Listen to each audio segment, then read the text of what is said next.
This is part 3 of week 1 of Computer Programming 1. We're going to pick back up and look at our objectives. We covered introductions in the first part, syllabus was the second part, and now what we're going to take a look at is what is a computer. Many times when I have a live course, I ask people, who's bought a computer recently? And then I do a bit of a comparison. Since we're not live, actually I probably could have asked that on Blackboard, but since we're not live, I went ahead and went out to Hewlett-Packard and just picked one. So we have Windows 7 Home Premium, processor AMD Quad Dual Core, 2.4 gigahertz, okay, graphics card, 8 gigabytes of memory, or 12 or 16 gigabytes of memory, maximum memory 16 gigabytes. Hard drive, looks like we could go anywhere from 640 gigabytes to 1 terabyte or a 160 gigabyte solid state model. Okay, optical drive, network interface, and wireless card, and power supply, and so on and so forth. So, what does all of this stuff mean? You know, we use our computers, and then we know we want to buy a fast computer with a lot of memory, but what does that really mean? What is a gigabyte? That's what we're going to explore in a second. So, what are the parts of a computer? For this, I'm going to go, I'm going to go to ucjava.com, and let me show you where I am here. I'll start over. I'll go to ucjava.com. Okay, I'm going to go to 32IT205, although that would be 18IT205 now. We'll do, actually, we're going to go down to computer components. Okay, so the central processing unit is the brains of the computer. Okay, this is where a lot of the logic happens. This is what a CPU looks like, typically. Lots of transistors, lots of on-off switches, and things that can make decisions. So when we hear gigahertz, that's typically describing the speed of this CPU. Okay? Then we have storage. RAM is what we'll call primary storage. It's fast but expensive, and once we turn off the computer, it basically resets itself. So it's not persistent. It will not stick around once the computer's been turned off. But it is very fast, it's quick to access. So it's primary storage, and it's only used when the computer is turned on. It's used for things like, right now recording this video, it's taking my voice and it's taking these graphics and putting them into RAM. Once I wrap up this video, I hit done and save it, and then it actually persists the video onto the hard drive. Next we have the hard drive, which is where this video is going to get stored. That's what we'll call secondary storage. When the computer is turned off, the hard disk will still remember what was written to it. Many times it's a magnetic material. Okay, so when we write to the hard drive, we're charging or we're uncharging specific parts of the hard drive. That's typically what we're doing. It's a big magnet. It's a big magnet that's split up into very little pieces, very, very little pieces. Okay, so the disk itself is a platter, and then there's something called a read-write head, which can read from or write to that platter. Now, how does it read and write, and what is a hard drive size? Well, let me talk about the motherboard. We'll come back and pick up on that topic in just a second. The motherboard is this thing, and it's what ties everything together. The central processing unit, our RAM memory slots here, and hard drive would typically be connected with the cable and the like, and also things like network interface. Everything's going to plug into this motherboard. Everything's going to plug in here, and the CPU is what will control everything. So you see we have a monitor input, mouse and keyboard input here. That's probably an old printer port, the CPU, and then the primary storage or the RAM is here. Okay, so back to the hard drive now. What is a hard drive? And how can one be 160 gigabytes and another one be 1 terabyte? Well, for this, I have to go back to some artwork that a student did. This is when I used Illuminate Live, we used to have a shared electronic board, and a student put this together. I thought it was quite funny. because this is me on the left. This is Elder Beerman, where I worked in 1993, 1994 selling computers. And these are the kinds of computers I sold. Now that Elder Beerman has since closed, and people don't buy computers at department stores anymore. But believe it or not, if you go back to the 90s, if you went into Elder Beerman or Sears or Macy's, they sold computers. That was one of the lines that they sold. Computers really weren't bought online back then, and that was one of the options to buy a computer. Go to a department store. So that was my job, selling computers, and naturally I bought one for myself. So what I'm going to do now is pull up an Excel spreadsheet here, and we'll say Brandon's 1990, that would have been 4, Packard Bell. And then we'll say today's HP. Okay. Move these around so we can see them a little bit better. Okay. So, hard drive. 1 second. Okay. And let's see what that HP offered. I'm going to keep toggling back and forth between this and the HP size. So let's take we can take one of like 750 gigabytes. That's fine. So for today's HP, we'll say 750 gigabytes. My Packard Bell, and this was the computer that I used all through school. My Packard Bell had 40 megabytes though. There's a big difference. What's the difference between a megabyte and a gigabyte? 1 gigabyte is 1024 megabytes. So when we see these two numbers, we know that the difference between the two, I can do some quick math here. Let's say 750 divided by 40, okay, and then times 1024. Today's computer's hard drive is 19,000 times bigger than the one that I had in 1994. But obviously the physical drive isn't that big, or it'd be huge. If you take today's hard drive and compare it to the one that I bought in 1994, you'd see that the one in 94 actually was bigger size-wise. Today's is smaller. So how do we get more in there? Well, remember that a hard disk is a magnetic platter, and it's read and written to by the read-write head. And as a magnetic platter, it is basically an area where there is addressable memory. So it's a magnetic platter with a whole bunch of different charges and different memory locations. And how do you get more of these addressable locations onto a platter?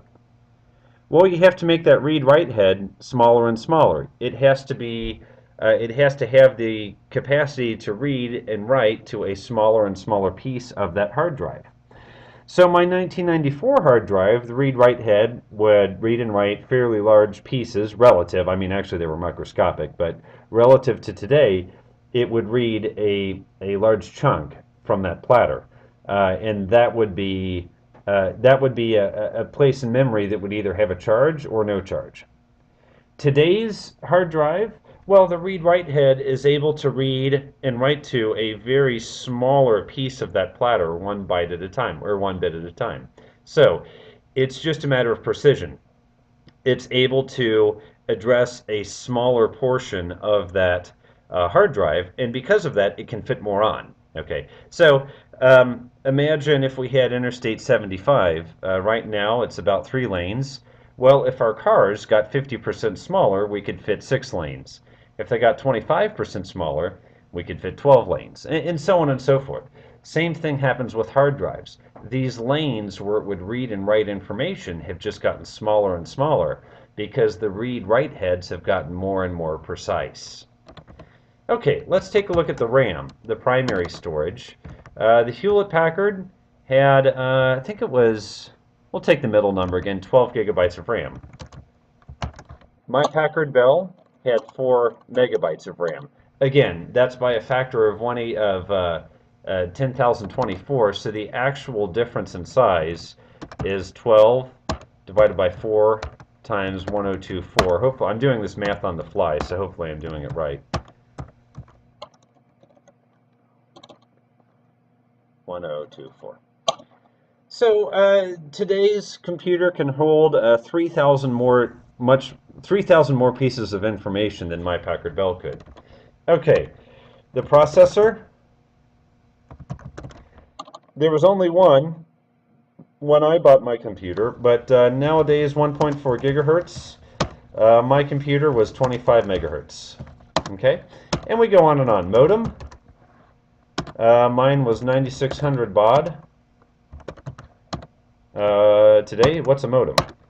That's how we used to connect to the internet. We'd have to dial into our landline phone. We'd plug the phone cord straight from the wall into our computer, and that meant that you could not use your phone while you were online. And this is before mobile phones were very popular like they are now. They existed, but they were expensive. So many times you could either be online or use the phone, but not both. Even up into the late 90s, that was the case many times. So hard drive, RAM, processor, modem, and we go on and on. The printer I had was a dot matrix, and cost of this Hewlett Packard that we were looking at. Okay, so where do I buy? Oh, okay. Let's see. Okay, about $570 roughly. We'll say $600. Maybe we'd upgrade some of these things. So about $600. The cost of my 1994 Packard Bell with printer, about $3,100. So we see that times have changed a lot. We get a lot more for a lot less money. In 1994, it'd be very difficult to buy a computer for less than $2,000. As a matter of fact, the one I bought was kind of about medium to low range. It would be very easy to spend a lot more than that, but we see that the electronic pieces have gotten more precise. We're able to get more into them, and they've gotten cheaper at the same. Now, what's tricky is we also need to change our paradigm. What is a hard drive? What is a computer these days? I said computer. I said, who has a computer, who's bought a computer lately? And the first thing you think of is a laptop or a desktop. But is that necessarily what a computer is? And for this, I'm going to go back as soon as I can find it. Or maybe I'll just open, here we go. For this, I'm going to go back to my slides, and we're going to go to Introduction. Let's ask the question again, what is a computer? Okay, the easy answer is a PC or a laptop. But what else? Well, a mobile phone definitely, and a gaming device. These are all computers. So when you think about it, you probably have purchased a computer recently. Even if it's not a desktop or a laptop, you've probably switched your mobile phone within the last 2 years. That's kind of how we do it in this country. That's a computer. And some mobile phones like Android and BlackBerry can run Java, so we can program for them. They have memory, they have RAM, and they also have persistent memory, although it's usually a flash card. But they'll typically have persistent memory. They have input and output. They have a keyboard, camera. Many things we'll find on a computer we'll find on the mobile device. And naturally, I don't need to tell you this, but because you already know, this is a tremendous trend these days in computing, is the mobile device. We even see it in point of sale. When I bought my phone holster recently, I went into the Verizon store, and typically when you go there, they'll ask you for your phone number. And so I went in, gave him my phone number, and he asked what he could help with. I told him I needed a holster. He went back, showed me the holster that they carry, and he had a little tablet with him. And he said, will this work for you? And I said, yeah, that's perfect. And he said, okay, well, you're all set. Have a nice day, and all that stuff. And I said, well, don't you need me to pay for it? And he said, no, actually, I just went ahead and added it to your phone bill, and I emailed you the receipt. And he did this all from one tablet device.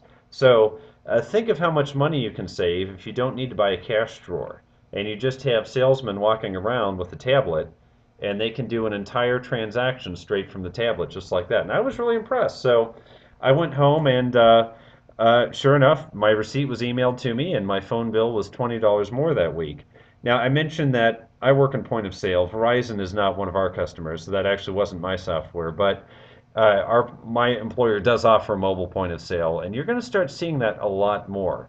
The cash savings from going cashless is significant to the retailer and to the user as well.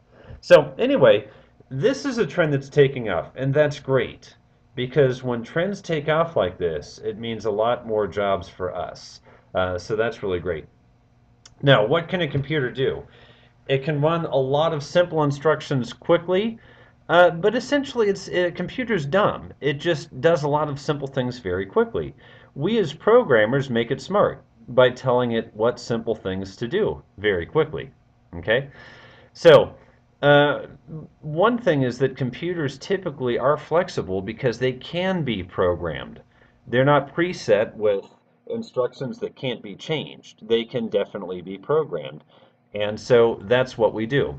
We know that they run on electricity and integrated circuits. They often have an operating system, and then on top of that operating system sits software. So then the question is, how do we harness all this power? If we take a look at my old computer, which got me through 4 years of college, and then today's computer, how was I possibly able to get through college with a 40 megabyte hard drive? Believe it or not, in 1994, that hard drive was large enough to run Windows, Excel, and Word. Uh, all that on 40 megabytes, which is unthinkable today.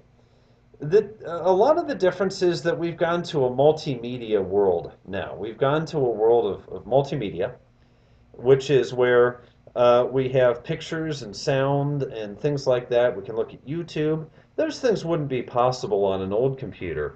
But this additional hardware capacity and software capacity has given us the ability to expand into multimedia and do some very neat things.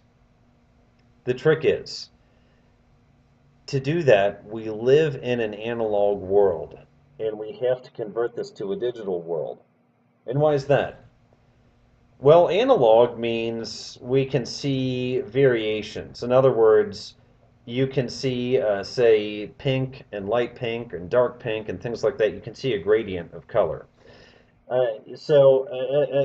Something might vary. Say, you might have the number 0, 1, 4, 23. You could have a number that's anywhere within that. A computer only speaks in zeros and ones. And why is that? Well, remember how a hard drive works.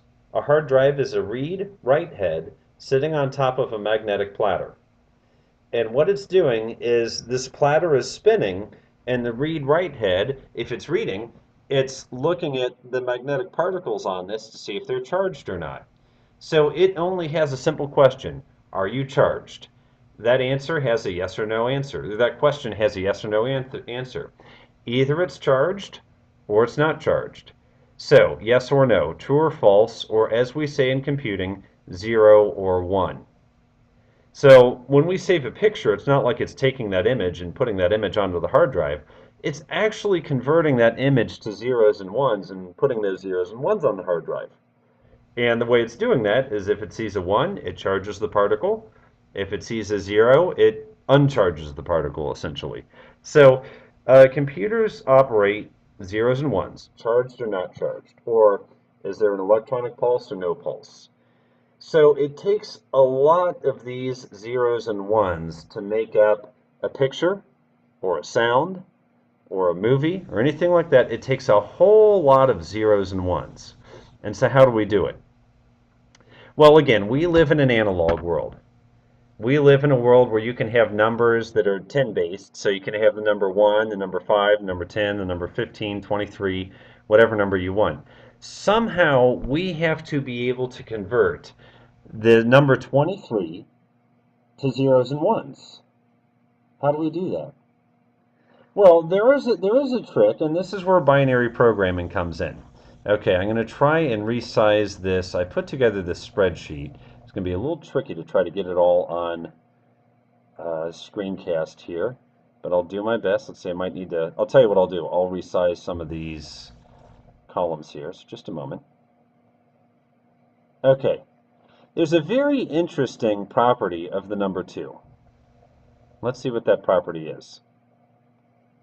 Okay, resize, and almost there. Okay, first of all, let's take a look at this very first table that I put together. Okay, across the top row, you'll see just numbers 0, 1, 2, 3, 4, 5, 6, 7, 8. Okay? Now, underneath that, what I've done, let's see, and I'll put it so you can see the formula as well. Underneath that, what I've done is I've taken 2 and I've raised 2 to the power above it. So 2 to the 0 power is 1. In Excel, the little caret symbol, which is the symbol above the 6, the number 6 on your keyboard, that means to the power of. So if you read this formula, 2 to the power of what's in B5. That's what that means, okay? Anything to the power of 0 is 1. Anything to the power of 1 is the number itself, okay? So 2 to the power of 2, 2 times 2 is 4. 2 to the power of 3, 2 times 2 times 2 is 8. 2 to the power of 4, 2 times 2 times 2 times 2 is 16. 2 to the power of 5 is 32. 2 to the power of 6 is 64. To the power of 7, 128. To the power of 8 is 256. Okay? Now, so these are 2 raised to different powers. If you've taken courses like calculus, you probably have the powers of 2 memorized. Now, look at the very interesting relationship here, though. So we have the power here, then the result of 2 to that power on the next row. Okay? Now, look at the final row here. This is the number above plus all numbers previous. So in other words, this is the sum of all numbers to the left. So 3 is the sum of 1 and 2. 7 is the sum of 1, 2, and 4. 15 is the sum of 1, 2, 4, and 8. 31, the sum of 1, 2, 4, 8, 16, and so on and so forth. 63, the sum of these.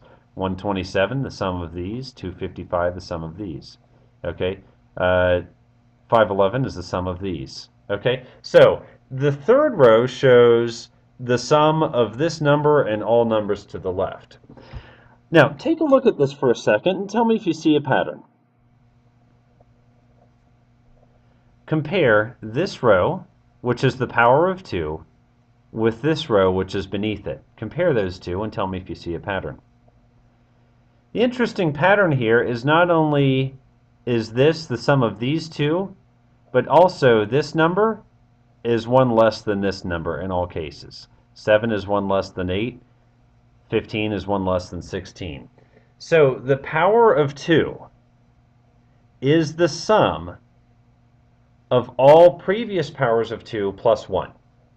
The power of 2 is the sum of all previous powers of 2 plus 1. Okay? Again, 31, 32, 63, 64, 127, 128. What does that all mean? Well, what that means is that this power of 2 makes it very easy to convert from binary to decimal. So what I can do is if I put ones in my next bits in a byte table here, if I put ones here, I'm going to be able to convert zeros and ones to a decimal number. Okay, I can put ones in this row, and I'll be able to convert those zeros and ones to a decimal number. So let's say that I want to represent the number 4. I'm going to put a 1 in the third column, which is the 4, because that's 2 to the power of 2.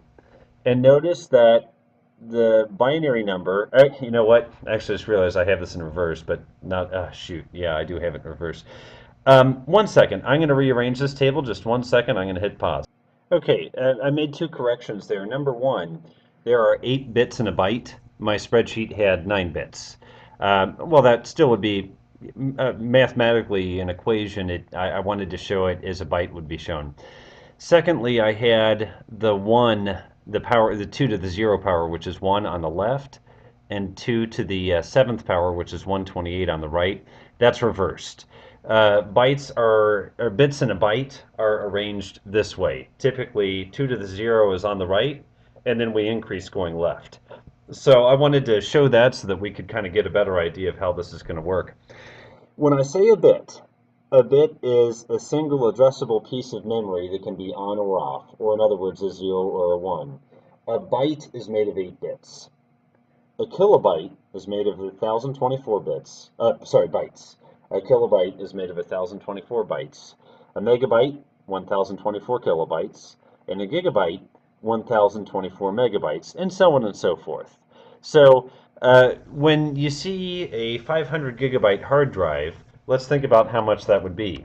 How many addressable pieces of memory?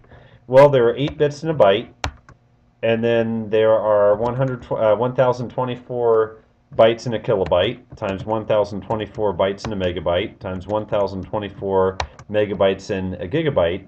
And then let's say it's a 500 gigabyte hard drive. And you know what? I forgot my equal sign. So how many individual addressable pieces of memory are there on a 500 gigabyte hard drive? Well, okay, a very big number. So 4 plus 12 decimal places. It's a fairly large number. Excel doesn't like that I put in a, let's see if I can get this any wider and if it'll display, or maybe just, no, it's not going to like me. Okay, I can probably do a format on this, but we see a very, very large number. So what do we do with all of these bytes?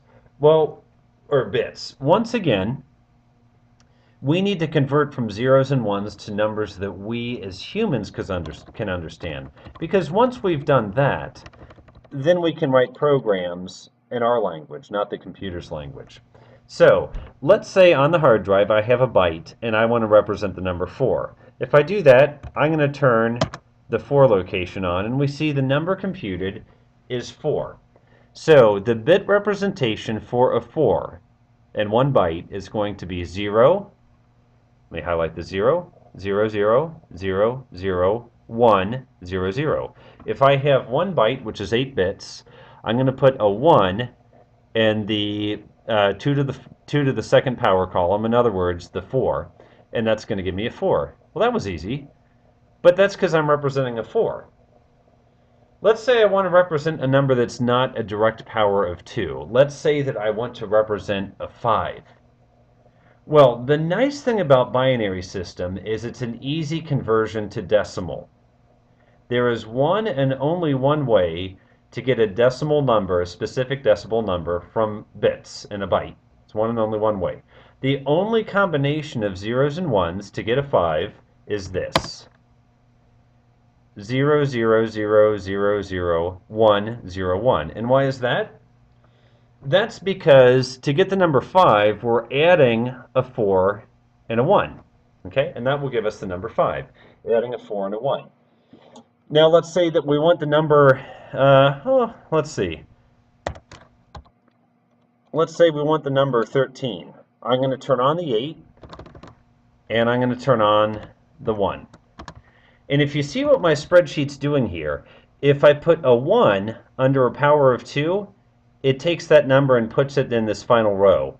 If I have a 0, it just puts a 0 in the final row. Okay? So if I put a 1 in this middle row, it takes a number above it and copies it down to this third row. If I have a 0, it just places a 0 there. Right over here, we see the number 13. That's simply the sum of this row, of all of the numbers in this row. Okay?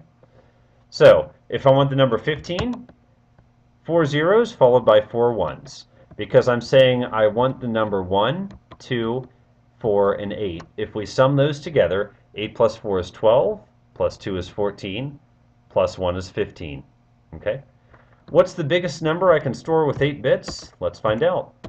If I turn every bit on, and this assumes it's an unsigned byte, but that's a different story, I can store the number 255. What's the lowest number I can store? Okay, I'm going to fill all these with zeros, which effectively turns them all off. The number 0. Okay?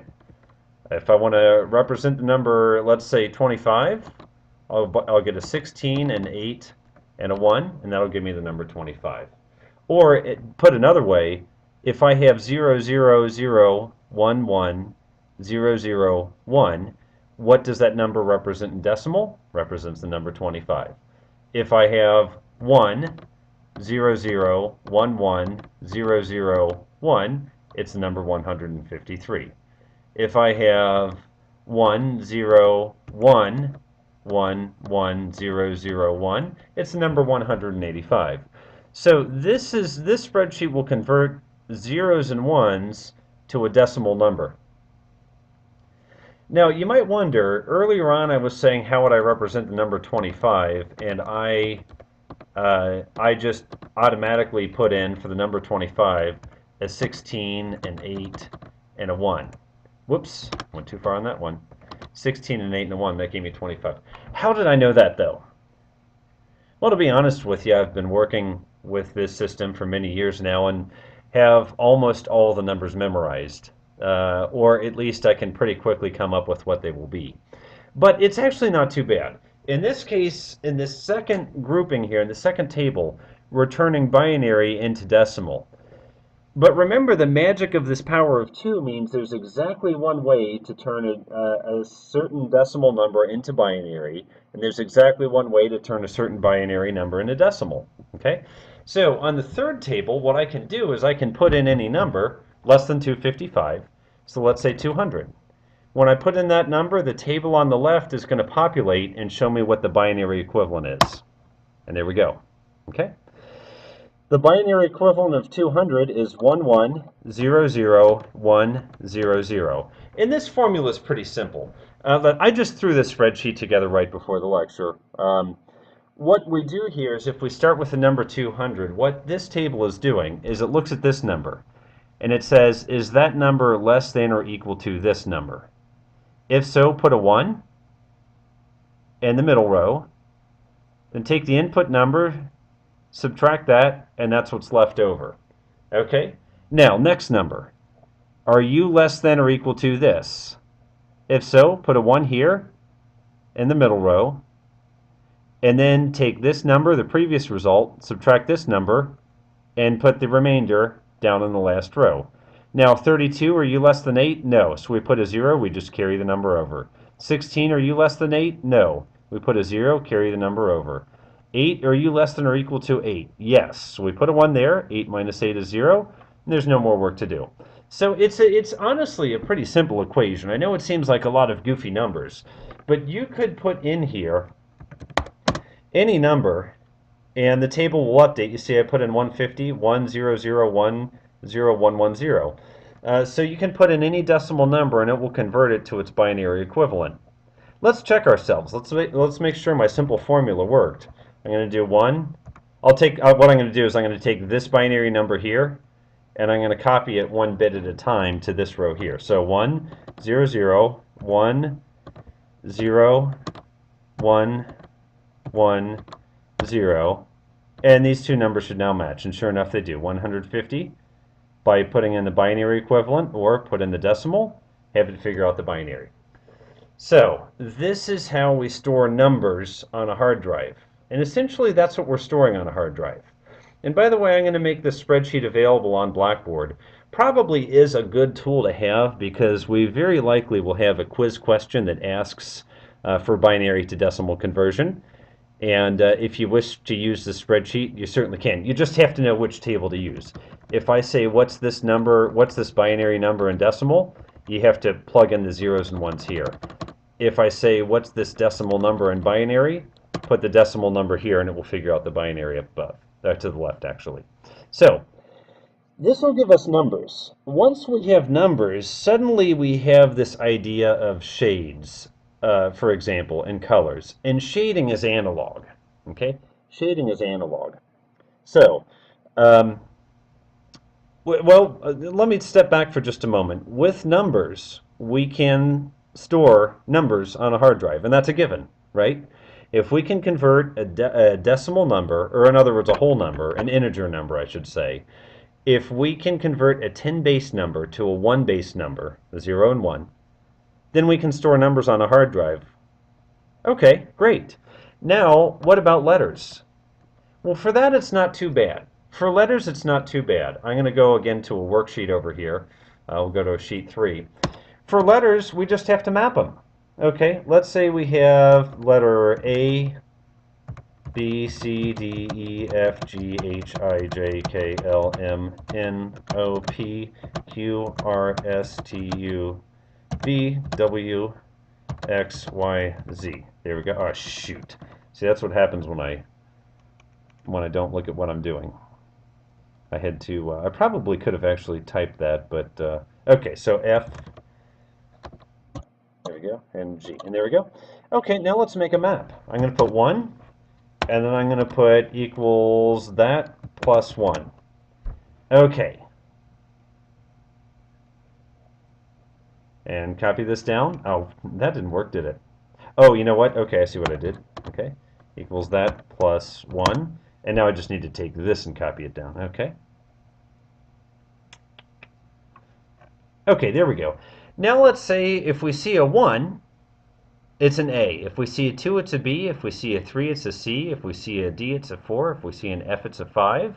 All the way down. Let's say we want to represent an M, and M is a 14. How would we represent that in binary? Well, we come back here and put in 14 as a decimal number, and this is what an M would be, 0001110. Now, the trick is, how do we know whether we need a number or a letter? That's what we will call a data type. When we're accessing the hard drive in our program, we're going to say, I want to store this as a number. Or we're going to say, I want to store this as a letter. Okay, so that's one thing we're going to specify in our programs. We want to store these numbers as zeros and ones. And we're going to have to say, store this as a number, or store this as a letter. Now, the good thing is, you might be a little bit confused about all these zeros and ones, but don't worry. The programming language will handle this for us. When we're programming, we're dealing with 10-base numbers. We're not really writing ones and zeros. We're actually writing 10-base numbers. So don't worry about that. Don't think in this class you're actually going to have to you're actually going to have to use this and say, oh, if I want to store 14, it's going to be this. We will have to be concerned about data types, though. We will have to be concerned about data types. So I want to store this as a number, I want to store this as a letter, and so on and so forth. Okay? In the old days, we did actually have to do binary, and that is what we call machine language. So in the old days of computer, we actually had to do binary. Then after that, there was a language called assembler that came out that was one step above binary. You weren't dealing with numbers, but it wasn't very high level. You were still dealing very closely with things like memory and the hard disk and things like that. Finally, we came out with high-level languages like Java.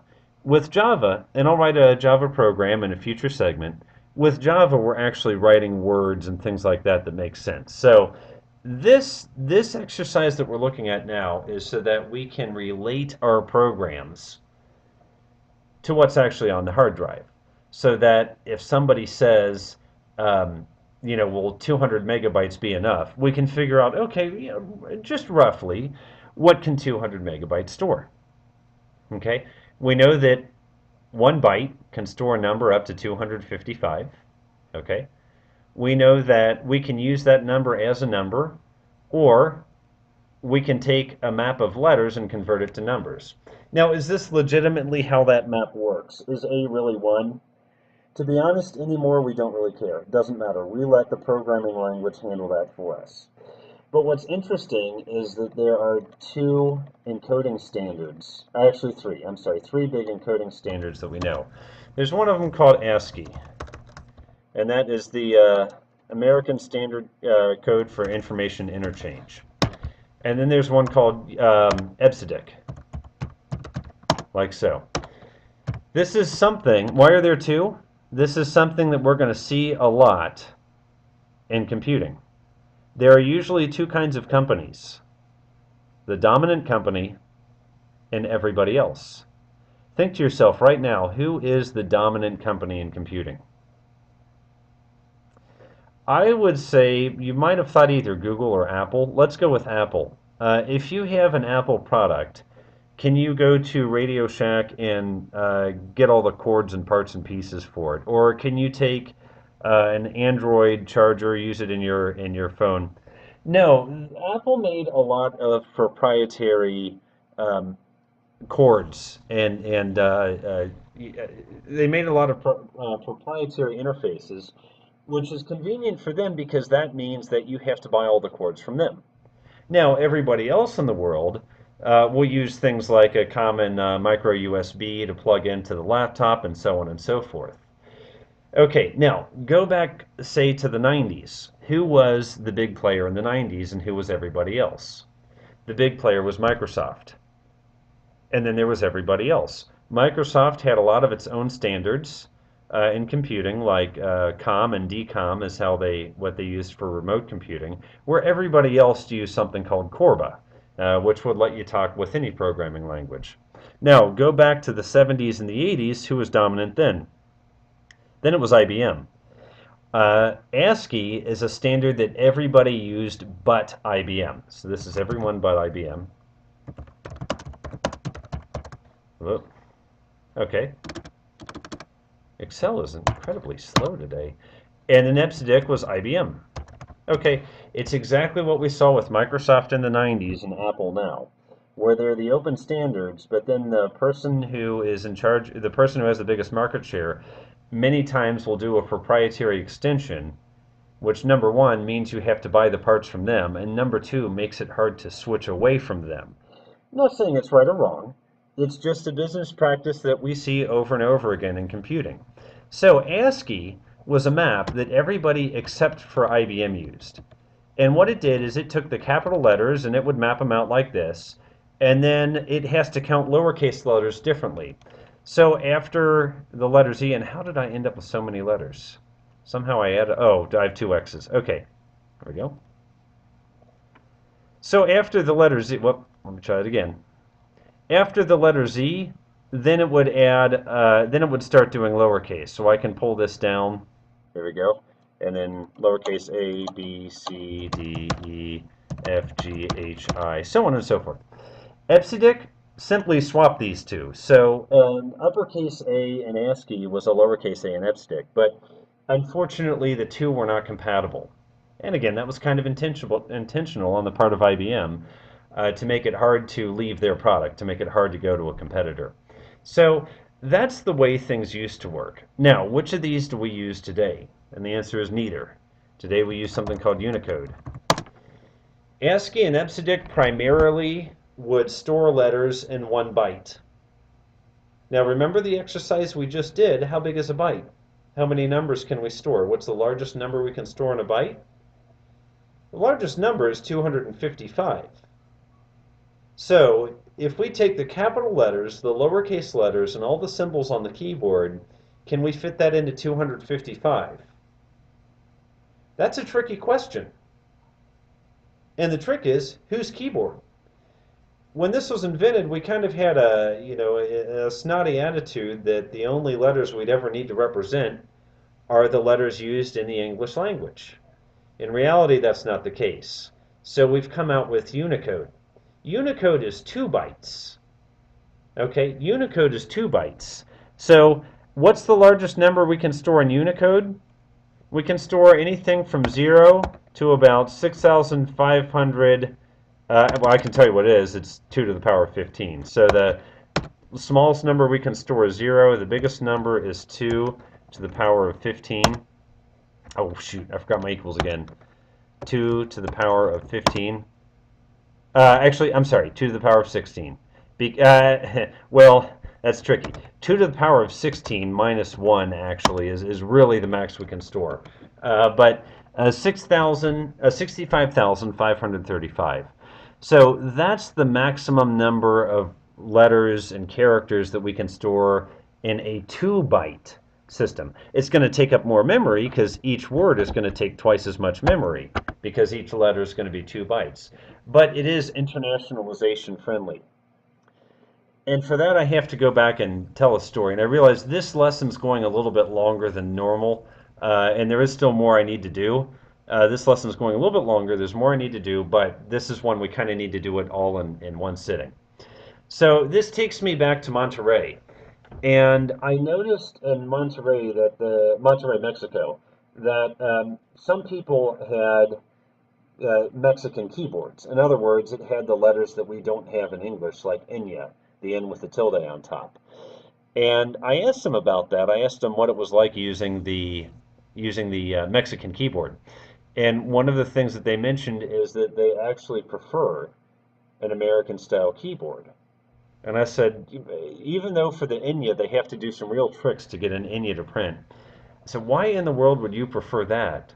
And what they explained is that when Americans started selling computers in Mexico, they were very snotty about it, and they just shipped American keyboards. They didn't actually make a keyboard for Mexico. They shipped American keyboards. So when people in Mexico were learning to type, they learned on American keyboards, even though for a letter like Enya, they had to hold down a really funny combination of keys to get it to print. But that's what everybody learned. So finally, when Americans started making and shipping keyboards with Spanish characters on it, many of the people in Mexico had already learned how to type and were reluctant to give up. So while there are such things as Spanish letter keyboards, and I imagine they're probably more popular with the younger generation, but the people who I work with typically will use an American keyboard. Add to that something else that's funny is that actually a British keyboard, believe it or not, let's see if I can get a British keyboard layout here. A British keyboard is actually not the same as a US keyboard. And again, I figured this one out from trying to type like I know. And okay, here we go.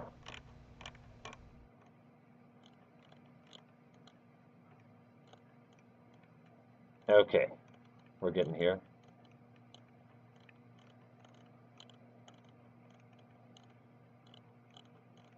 Well, I assume it's either. Oh wait, oh that's neat. There's a Latin America. See, here's the Mexican keyboard. It has the Enya here. Take a look on your keyboard now, where we have the semicolon, they have the Enya.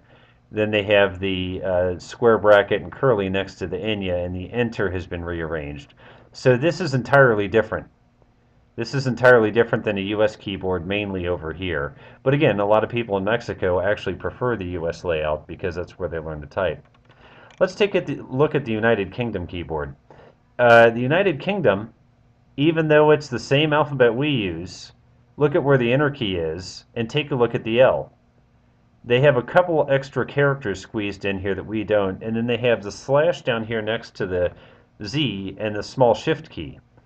When I use an English keyboard, and I go to England a few times a year generally, it's harder than it looks. I'll tell you that. I almost have to go back and just do the old hunt and peck because when I hit shift, which is something I hit a lot, I usually just hit the far right corner of it there, and I end up getting a bar instead or a slash instead. So those are a little bit tricky.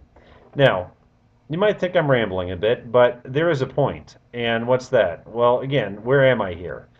So this is in Mexico, and I work for a company headquartered in England with its North American headquarters in Cincinnati. I spend a lot of time in Mexico. There are a lot of customers in Mexico who can use products that we make in the US. And just side note, I have to tell you, I honestly am surprised, but pleasantly surprised with the number of things that I see for sale in Mexico that are made in the USA. A lot. I mean, enough I really took notice of it. But needless to say, in this industry, you can't assume your customers will all live within the 50 states. If you do that, you're closing yourself up off a lot of opportunity. You have to consider what people will do, what other customers you might have where they speak a different language and also where they use a different currency. And that's a major consideration for point of sale. How can you be multi-language? How can you support multi-currencies? It's something I deal with quite frequently, especially in the traveling that I do. It's something I deal with quite frequently. So it's important to realize that when you're writing programs, the person using it might not speak your language and might want to see it in a different language. So we have to program so that our programs can be flexible and they can easily be changed to be applied in another locale. Okay, back to our spreadsheet then. We know that we can store 10 base numbers by converting them to zeros and ones on the hard drive. We know that we can take our 10 base numbering system and we can map letters to numbers. So one other thing that we can do There are numerous other things we can do. What about pictures? Well, in pictures, we typically have 1 byte for red, 1 byte for blue, and 1 byte for green. Okay? Now, when I say 1 byte, what's the range of a byte? The range of a byte is 0 to 255. So 256 unique numbers can be stored within a byte. So when we have a red, green, blue, I did that, should be red, green, blue. When we have red, green, blue, 0 means no red, 255 means all red. For green, 0 means no green, 255 means all green. 0 means no blue, 255 means all blue. Okay? So we can represent a lot of colors this way. How many colors? Well, let's say we take all the reds that we could possibly represent, all the different shades of red. So I'm going to take all the, and actually they're 256, so this is going to be just a little bit shy of the actual number, but it'll be close enough. Then let's multiply that by all the different shades of green that we can represent, because we could vary either of those independently, the shades of red versus the shades of green. And let's multiply that by the shades of blue. What we see is that a computer can represent about 16 million different colors in a pixel. Oh, well, I mean, not at the same time. A pixel can show one of any 16 million different colors, because colors in a computer are represented by 0 to 255 red, 0 to 255 green, and 0 to 255 blue. Okay? Again, converting from analog to digital. If you look around you, count the colors around you. You might think, oh, I see about 10 colors. But do you? Do you really see 10 colors? What about the different shades of a color? A shade to a computer is a different red, green, blue value. If you see maybe wallpaper or paint and you have a little variation from the sunlight hitting it, each of those variations is a different color. So, this is a conversion from the analog world that we're used to the digital world that a computer knows. It can convert shades of color to this red, green, and blue, 0 to 255. Once it has that 0 to 255 number, it can convert any number between 0 and 255 to bits in a byte. So if we have 34 red, it's going to look like 001, 00010 to the computer. Okay? If we have 78 green, it's going to be 01001110. Okay? And so on and so forth. So from a color, we can get shades between 0 and 255. When we have that shade number, we convert it to binary. When we have that binary, we store it on the hard drive. And that's how computers work. So let's say 1 byte per pixel. Let's assume no compression.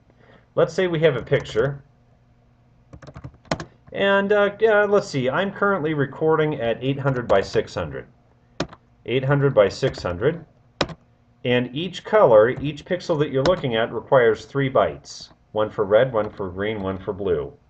So if you put pause right now, and you were looking at the screen, what's the size that this would need to be? What's the size file for just one screen of this recording? Well, let's see.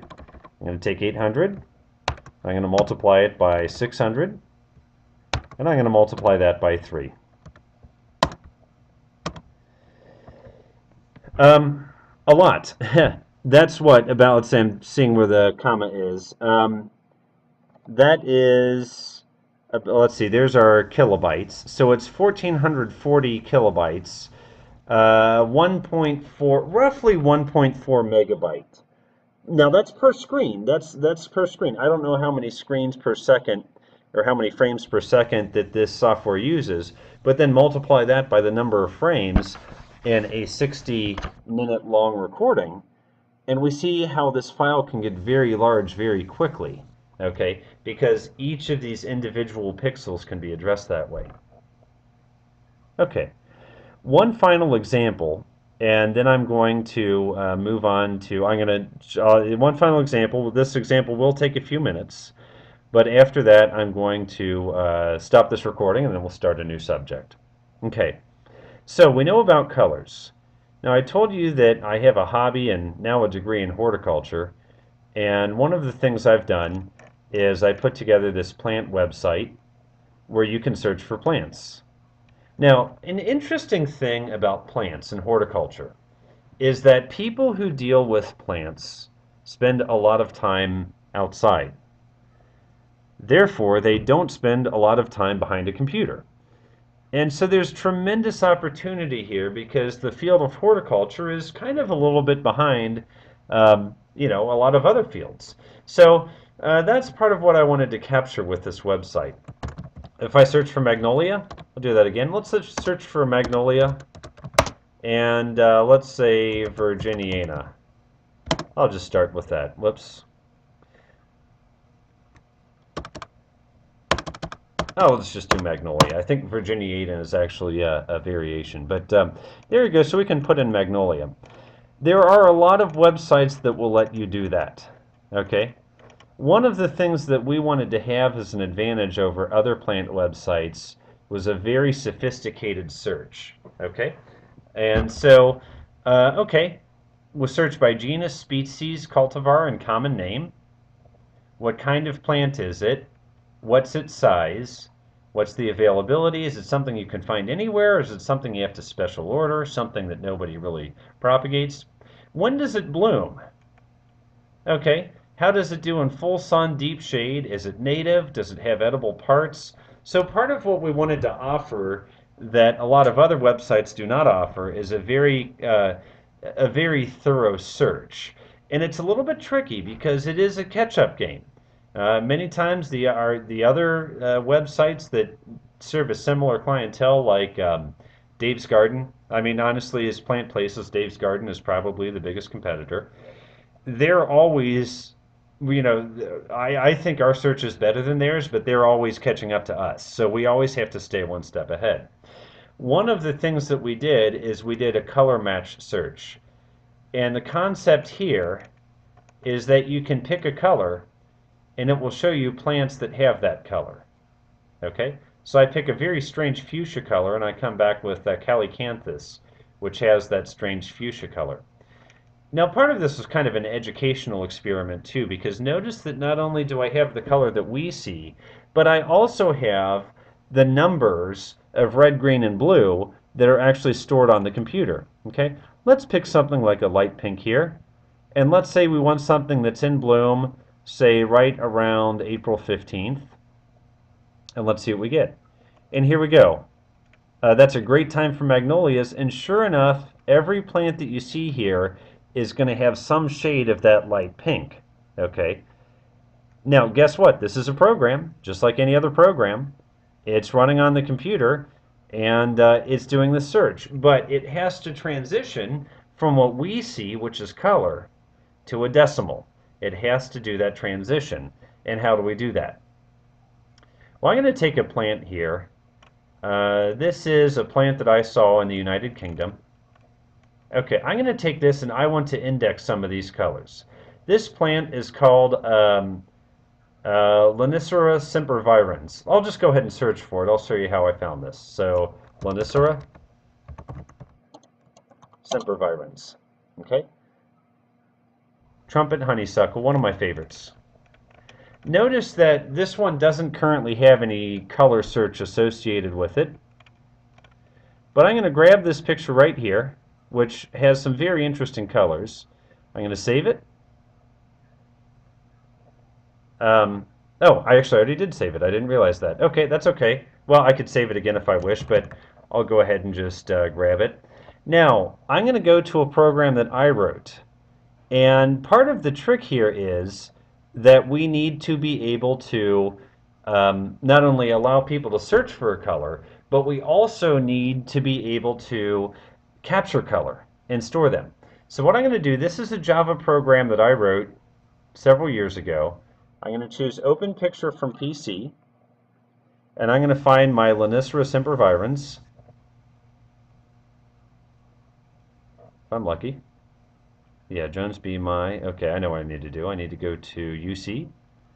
Okay, and there we go, Lonicera Old Bakery, which is, that's where this was. It was a place called the Old Bakery. Watch what's going to happen here. I have my mouse over this flower, and when I click, it's going to tell me what red, green, and blue pixel, what the red, green, and blue values are for the pixel that I clicked on, and then it's going to show me that color up here. Okay, so let's say, this has some very unique hues. I'm going to click here.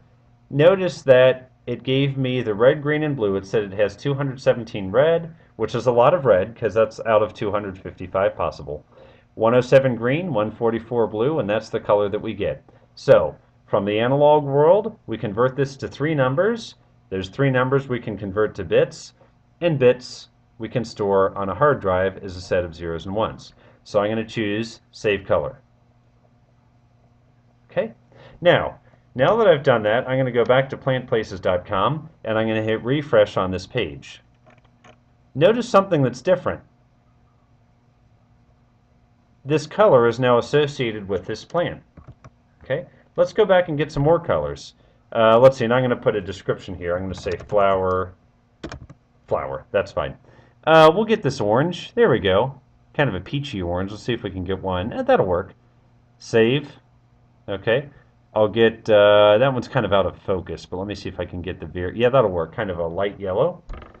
And we'll say that's actually the pistol, which is definitely very nice looking. Anything else I want to get? I could go for a really dark, yeah, let's go ahead and get that. And we'll say flower again and save. So notice what I'm doing is I'm taking this flower and I'm sampling different colors from it, adding a description, and then I'm hitting save. And this is a program, it's not a web page, it's a program that's running right on my computer right now. I go back to plantplaces.com, I hit refresh. Notice that it has the colors that I've sampled, and then it has the description that I put with it as well. That's kind of a lemon yellow, right?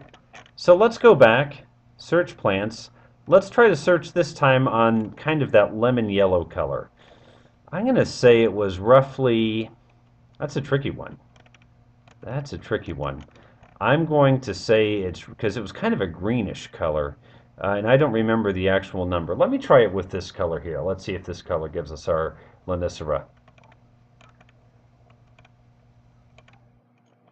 No luck on that. I'll tell you what we can do is we can go for one of those more red colors that we saw, one of the deeper red colors.